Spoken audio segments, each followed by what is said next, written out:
and better with training. There is a total acceptance of the current experience as it is. There's no struggle or fight inwardly. Slowly we learn to the struggle or the fight with our thoughts, emotions, and the body effects of it and the physical effects of it will slowly go down or even become nil.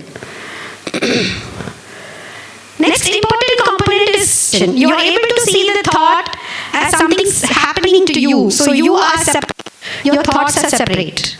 You can say, I experience sadness versus I am sad. Is there any difference between these two statements? I experience sadness versus I am sad. Can anybody point out if there is any difference between these two states? Yes, ma'am.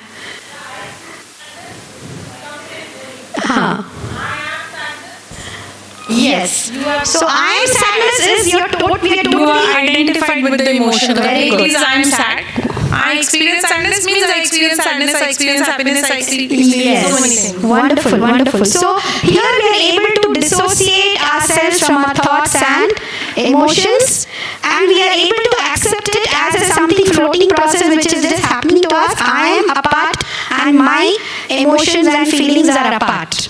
So obviously the sequelae of it, like whatever, whether it's aging or rise in blood glucose or the toxic effects or the antioxidant, oxidation stress effects, all that, is getting halted at this very basic thought process. So normally we all get identified with our thoughts and emotions, they take over. But with regular practice of mindfulness meditation, we are able to slowly disengage from this identity of thoughts and emotions. Next important thing, at this stage, if somebody comes and yells at you, will you react? Compared to what? What happened? What it was subdued response. It will be very subdued reaction. Yes. So you will react sometimes, yes, but it will be less than what you would if you were not practicing mindfulness. Exactly. So we can give a gap between our impulse and action. See, there are two terms used here. What is impulse? What is action? Is there any difference? Impulse and action. Impulse is something impulsive. Somebody says something and it just happens without your awareness. If you're quiet, the body reacts. Without your awareness, you just do something. Yes. The action is thought out and done. Yes, with deliberation. Exactly. This gap created with this practice of mindfulness meditation, we are no more an impulsive creature. We can take our time to act. We means it's not only the I, it is also our body, it's also our physiology. It will take time to act. So from a very automatic behavior person, we slowly shift to a very conscious person. So that is what is all mindfulness about. So it sounds easy? Is it easy? Easy as it sounds. Yeah, it sounds easy, and probably a few of you got it, a little bit taste of it, if not all the 5 things, at least 3 out of 5 or 4 out of 5. It is easy if we practice it, but the question is how long and when to practice. So these are the 4 or 5 important aspects of mindfulness meditation: attention, open awareness, acceptance, no identification, and choice. So these things are going to prevent our automatic patterns, which can be a voluntary reaction or voluntary body reaction, which is happening at a certain level. So as ma'am has rightly pointed out, it sounds easy, but we are so much conditioned from birth, and for people who believe in previous birth, probably we carry it from a previous birth too, from a child. So whatever it is, it requires, it's a strong imprint in us, our behavioral patterns, our physiological patterns, our body reactions. It is so strongly imprinted in us. So we need an extensive practice of this. Yes, so we need an extensive practice of this So there are many methods for this. It could be simple breathing meditation as you did now. It could be body scanning and also applying our knowledge into day-to-day life. So one fundamental thing about mindfulness meditation is that it is bringing our attention to this pressure which we usually miss during most of our lifetime. So mindfulness meditation brings us to this present now, precious now. So this present momenting my attention to the breath, this is what will drag me. Right? So we are sandwiched. Our now is sandwiched between past and future, which we have been ignoring majority of our lifetime. And with mindfulness meditation, we start to experience the present moment. It's a calming effect. It's a very soothing effect. And slowly the gap between the past and future gets widened, and the present moment now, the precious now, the awareness of the now slowly starts increasing with practice. Okay, so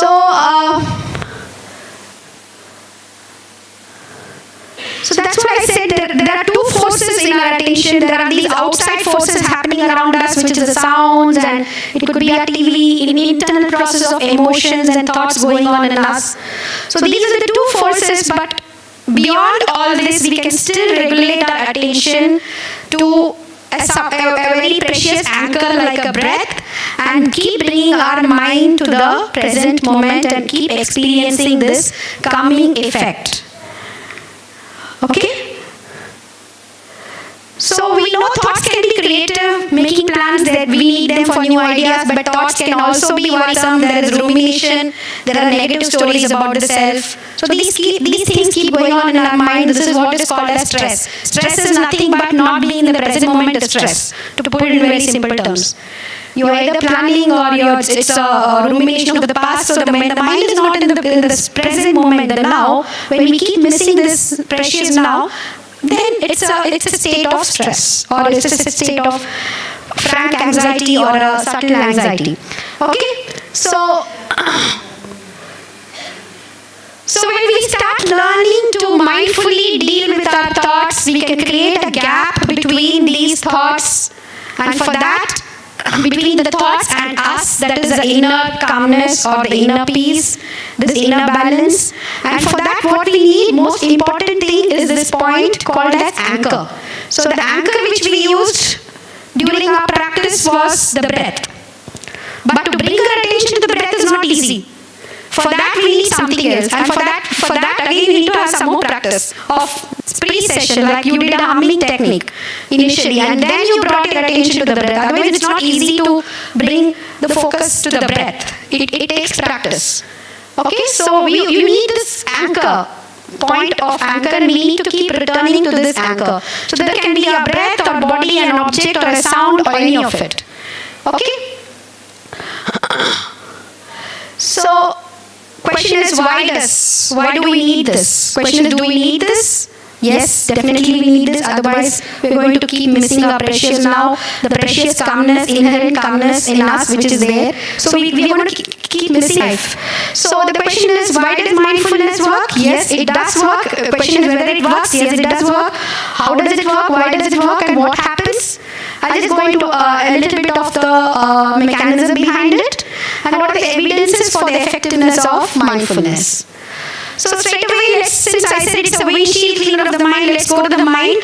So we know that there are these 4 EEG patterns, and it has been found that experienced mindfulness meditators, especially the Buddhist monks, when they evaluated their ECG or EEG electroencephalogram, they found high amplitude alpha, slow alpha, theta, or even the delta waves.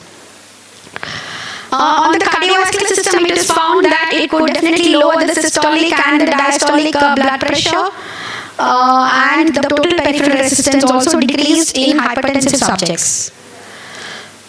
So in our study, which we did in our institute, we knew that plenty of studies have been done on experienced meditators, but as was pointed in the previous presentation also, there is paucity of studies in normal subjects. What happens with mindfulness meditation, say for 2 weeks or a month in a normal subject? Is there any change? Experienced meditators having it is quite expected. But what about people like us? So when we did this study, we evaluated the effect of mindfulness meditation on the EEG patterns, and after 15 days, when we recorded the EEG, we found that the average voltage of the EEG significantly increased, and the number of bursts of high voltage slow waves also significantly increased before, that is after the mindfulness meditation compared to the previous recordings. This is just to show these synchronized high voltage alpha waves which was found in some subject, and most important thing is also the synchrony which is seen.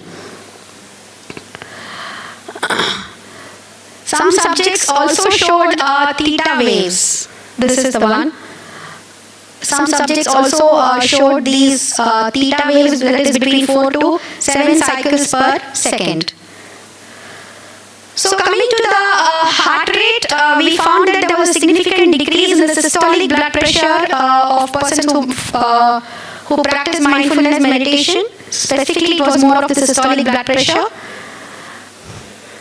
So this combination of high voltage alpha waves, theta waves indicates that mindfulness meditation can produce deep relaxation. And this synchronized pattern of the EEG signals indicates that this process, the source is probably the frontal parts of the brain, which is getting trained to monitor the thought process, which is nothing but the thalamocortical oscillation which is going on, which is creating the thought process. So the basic cause here is the training to get attention, with the attention which we are quietly paying to our thoughts and emotions sitting. That is slowly increasing the high voltage EEG waves and also creating a synchrony in the brain activity. So, the next study we did mindfulness meditation on perceived stress scores and autonomic function tests of pregnant Indian women. This was a study where we randomized 12 weeks of pregnant women into 2 groups, and the control group got the usual obstetric care and the test group got the mindfulness meditation.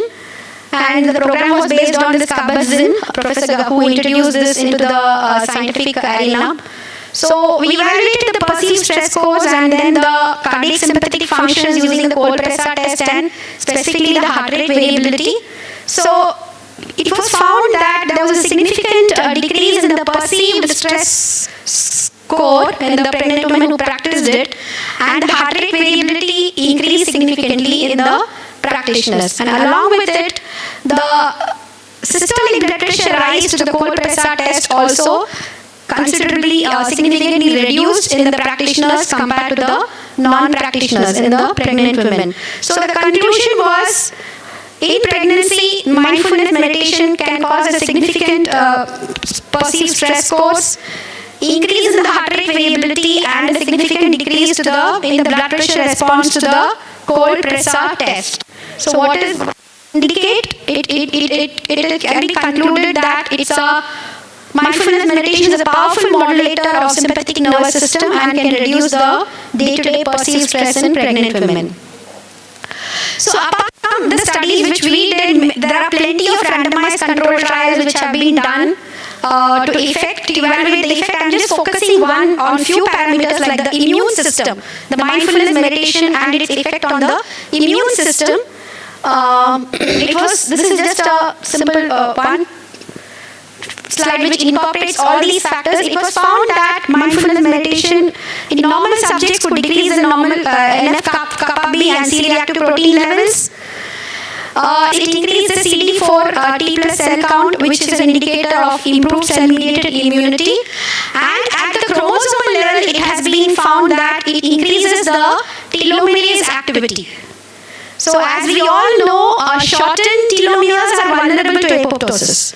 Whereas telomere length is protected by this enzyme telomerase, which will help in slowing or reverse the cell aging. So longer telomeres along with high telomerase activity are considered to be salutogenic to the immune system profiles, and this is what mindfulness meditation could produce. So this is just another slide to show shortening.